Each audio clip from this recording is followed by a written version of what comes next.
शकुंतला खट्टर जी, आज की सभा के आयोजक राजेश सैनी जी, मंच का संचालन करते हुए पंडित राधेश्याम जी।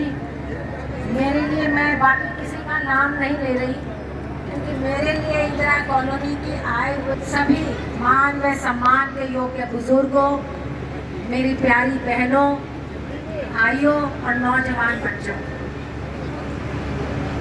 मुझसे पहले यहाँ बोलने वालों ने आपसे सभी राजनीतिक बातें कर ली और आप इतनी देर तक यहाँ बैठे रहे और हमारा इंतजार कर रहे हैं। इसका मतलब ये है कि आपका सबका मन जो है वो दीपेंद्र को वोट देने के लिए बन चुका है।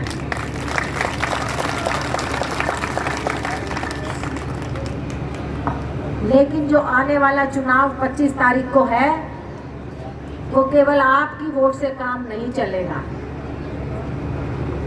25 तारीख तक आपने केवल अपनी वोट नहीं देनी, आपने घर घर जाकर प्रचार भी करना है। कोई भी परिवार, कोई भी साथी किसी वजह से अगर नाराज हो गया है, उसे मनाइए। कोई भी साथी या कोई परिवार किसी बाहर वाले के बहकावे में आकर, किसी झूठी बात के बहकावे में आकर अगर कहीं और जाने वाला है, उसे सच्चाई से अवगत कराइए, उसे बताइए। ये जो यहाँ बुजुर्ग बैठे हैं, इनको 2005 से पहले की इंदिरा कॉलोनी याद होगी, और जो 2005 से लेकर 2014 तक इस इंदिरा कॉलोनी में जो विकास हुआ वो भी याद होगा। जो रोहतक में विकास हुआ वो भी याद हुआ। अब मैं पूछना चाहती हूँ बीजेपी वालों से, पिछले 10 साल में उन्होंने हमारे रोहतक शहर के लिए क्या किया? कुछ नहीं किया। आपके सांसद हैं जो, देखिए दीपेंद्र को 2019 में हरा दिया, लेकिन आपके जो नए सांसद बने, क्या उन्होंने कभी इंदिरा कॉलोनी की, आपके वार्ड की कभी आके सुध ली है? अगर वो आए या उनकी तरफ से और कोई आए और आपसे वोट की अपील करे, क्योंकि आएंगे तो सभी, आप उनसे एक ही बात पूछिएगा कि पिछले 10 साल में भाजपा आए और पिछले 5 साल में इस नए सांसद ने, क्या नाम है उसका सांसद का, कोई जानता है? कोई जाने के उस सांसद में? नहीं तो जाने किस तरह। तो अगर वो या उसकी तरफ से जो भी आए, उसको पूछना कि उस सांसद ने हमारे लिए 5 साल में क्या किया है। जब वो 5 साल कोई संभालने नहीं आया, तो आज वो किस मुंह से, किस हक से आपसे वोट लेने आए? लेकिन आपके पास तरह तरह के लोग आएंगे, कोई झूठी बातें करेंगे, कोई बहकाएंगे, कोई बरगलाएंगे। आजकल आप टीवी देखते हो ना, अगर खबर ऑन कर लोगे तो सुबह से शाम तक एक ही पार्टी और एक ही व्यक्ति का चेहरा दिखाई देगा। आपको उसमें कांग्रेस की खबरें ढूंढने से भी नहीं मिलेंगी। उस झूठे प्रचार से बच जाओ, उस झूठे वायदों से बचो। आप अपने मन से, अपने दिल पे हाथ रख के ये देखो, आपका, आपके शहर का, आपकी कॉलोनी का और आपके नौजवान बच्चों का भला कौन कर सकता है? अगर कोई भला कर सकता है तो वो कांग्रेस पार्टी कर सकती है, दीपेंद्र हुड्डा कर सकता है। दीपेंद्र जब पहली बार मेंबर पार्लियामेंट बना था, उसका एक ही सवाल होता था, जब सारे शहर तरक्की कर सकते हैं तो हमारा रोहतक क्यों नहीं कर सकता? उसने रोहतक के हर कॉलोनी में सड़कों का जाल बिछवाया, रोहतक के आसपास सड़कें बनी, रोहतक एक तरक्की के रास्ते पे चला। यहाँ तरह तरह की यूनिवर्सिटी आई, बहुत से कॉलेज आए, बहुत सी इंस्टीट्यूट्स आई।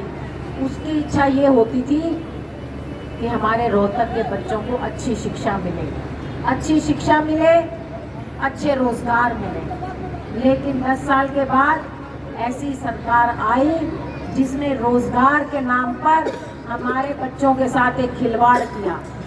पहले कोई नौकरी निकलती है, बच्चे जब उसका फॉर्म भरते हैं, तैयारी करके पेपर देने जाते हैं, तो कहते हैं पेपर लीक हो गया।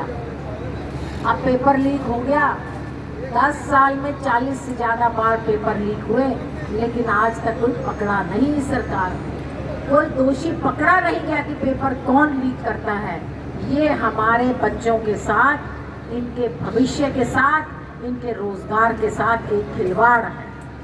जो बच्चे आज 37 साल के हो गए, 5 साल इनकी सरकार और आ गई तो ये तो ओवर एज हो जाएंगे, किसी को नौकरी नहीं मिलेगी। दूसरा, हमारा एक बड़ा सपना था कि यहाँ IMT में और आसपास अच्छे अच्छे उद्योग आए और उन उद्योगों में अगर किसी को सरकारी नौकरी नहीं मिलती तो प्राइवेट तो मिले।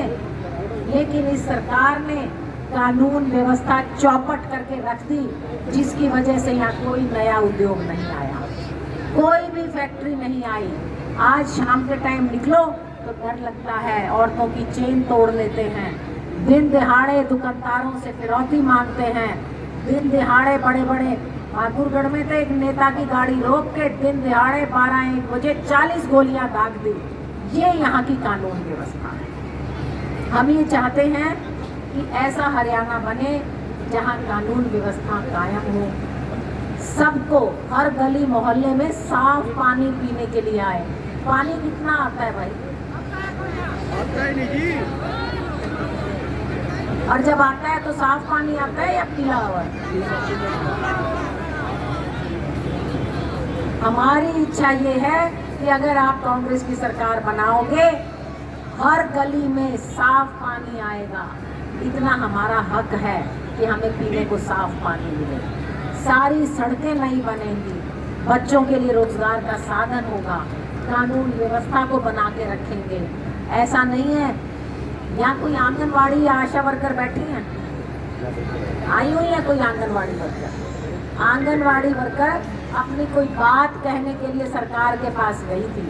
सरकार आम आदमी की वोट से बनती है। जब हमारी वो बहन बेटियां जो आंगनवाड़ी में काम करती हैं और जो आशा वर्कर हैं, जब अपनी बात करने गई मुख्यमंत्री जी से मिलने, पुलिस ने उनको दूर रोककर उनके साथ क्या किया? पहले पानी की बौछारें मारी और फिर लाठी चार्ज किया। जो सरकार हमारी बहन बेटियों की इज्जत नहीं कर सकती, उस सरकार से बदला लेने का टाइम आ गया है। 25 तारीख को आपकी एक एक वोट जो हाथ के निशान के सामने डलेगी, वो हर एक लाठी का बदला लेगी जो हमारी बहनों पे चलाई गई। ये अत्याचारी और दमनकारी सरकार है। कांग्रेस हिंसा में विश्वास नहीं करती, हम प्यार में, सद्भाव में विश्वास करते हैं। इसलिए हम उनकी लाठियों का बदला वोट की चोट से लें। हम चाहते हैं 36 बिरादरी आपस में मिलजुल के प्यार से रहें। आपने एक नारा सुना होगा बीजेपी का, 400 पार। वो 400 पार क्यों चाहते हैं? वो बाबा साहब अम्बेडकर का बनाया हुआ संविधान बदलना चाहते हैं। इस देश का वो संविधान जिसने ये लिखा था कि सभी जाति, सभी धर्म, सभी बिरादरी, गरीब और अमीर, सरकारें सबको बराबर की सुविधाएं देंगी। लेकिन बीजेपी की सरकार केवल अमीरों की सरकार है, पूंजीपतियों की सरकार है। उन्हें गरीबों से कुछ लेना देना नहीं, उन्हें हम लोगों से कुछ लेना देना नहीं। ना उन्हें किसी गरीब से लेना देना, ना दलित से, ना बैकवर्ड से, ना मजदूर से, ना किसान से, ना हमारे युवा बच्चों से। ऐसी सरकार को उखाड़ फेंकने का समय आ गया है। 25 तारीख को जो वोट आप दीपेंद्र को देंगे, उस वोट से वो एक MP नहीं बनेगा। हरियाणा का माहौल बदलेगा और 2 महीने बाद विधानसभा के चुनाव में कांग्रेस की सरकार बनेगी। और कांग्रेस की सरकार बनेगी, सब वायदे आपके पूरे होंगे। आपको पीने को साफ पानी मिलेगा, बुजुर्गों को 6,000 रुपए पेंशन मिलेगी। जिनकी पेंशन कट गई है, जो भी योग्य पात्र होंगे, पेंशन दोबारा बनेगी। आपकी पहचान पत्र, क्या परिवार पहचान पत्र, जिसके लिए फैमिली ID, जिसके लिए कमेटी में धक्के खाने पड़ते हैं, उसका भी समाधान निकाल देंगे। हर गरीब महिला को 1 साल में, ये राहुल गांधी का ऐलान है, अगर केंद्र में कांग्रेस की सरकार आई, हर गरीब महिला के खाते में साल में 1 लाख रुपया महीने के 8,500 रुपये। गैस का सिलेंडर 500 रुपए में। कितने का आता है गैस का सिलेंडर? गैस का सिलेंडर 500 रुपए में, बिजली के 300 यूनिट बिजली फ्री मिलेगी। और एक साधारण परिवार में, एक साधारण घर में 300 से ज़्यादा यूनिट नहीं जलती। 300 से ज़्यादा यूनिट किसके यहाँ जलती हैं? जिनके यहाँ 15-15, 20-20 AC चलते हैं। हमारी तो 300 यूनिट ही जलती है, इसलिए हमारा बिजली का बिल 0 आएगा। यही नहीं, गरीब बच्चों के लिए एक योजना शुरू की गई थी कि जब दलित का बच्चा स्कूल में पढ़ने जाएगा, पहली कक्षा से उसके लिए एक वजीफा किया जाएगा। इस सरकार ने वो बंद कर दिया, कांग्रेस उसको दोबारा शुरू करेगी। बैकवर्ड की क्रीमी लेयर 6 लाख से बढ़ा के 10 लाख कांग्रेस सरकार करेगी, क्योंकि महंगाई बढ़ गई तो क्रीमी लेयर को भी बढ़ाया जाएगा। यही नहीं, जब हमारे युवा साथी पढ़ाई पूरी करके अगर कोई ट्रेनिंग करना चाहेंगे, अप्रेंटिसशिप करना चाहेंगे, 1 साल की उनकी अप्रेंटिसशिप फ्री में कराई जाएगी और साथ ही साथ 1 लाख रुपया उनको स्कॉलरशिप दिया जाएगा, ताकि जब तक वो ट्रेनिंग करें उनके घर का खर्चा भी आराम से चल सके। ये तो मैंने आपको थोड़ी योजनाएं बताई हैं। कांग्रेस ने बहुत सी योजना बनाई है महिलाओं के लिए, हमारे युवा बच्चों के लिए, बुजुर्गों के लिए।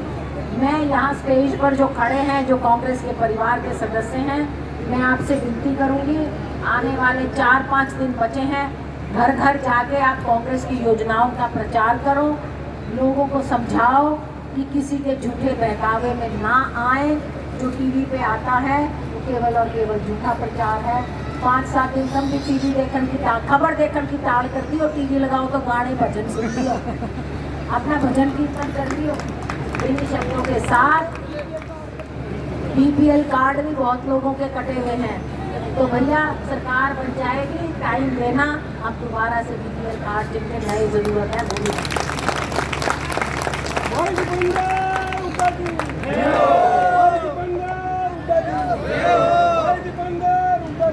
अब मैं आपसे एक आखिरी बात कहना चाहती हूँ कि अपने युवा बच्चों की भविष्य के लिए, अपनी बहन बेटियों की इज्जत बचाने के लिए, अपने रोहतक शहर का मान सम्मान बचाने के लिए, अपने हरियाणा का भाईचारा प्रेम प्यार बचाने के लिए आने वाली 25 तारीख को हाथ के बटन दबाना।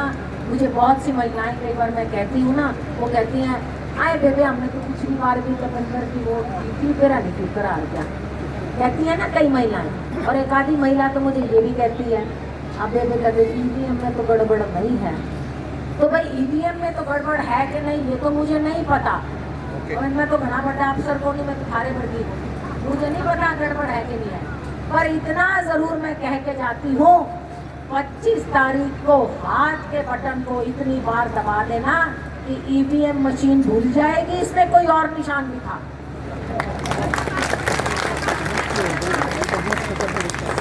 आप बूथ पे सुबह से लेकर शाम तक एक एक वोट पोल कराएं, अपने साथियों की, अपने पड़ोसियों की, अपने रिश्तेदारों की।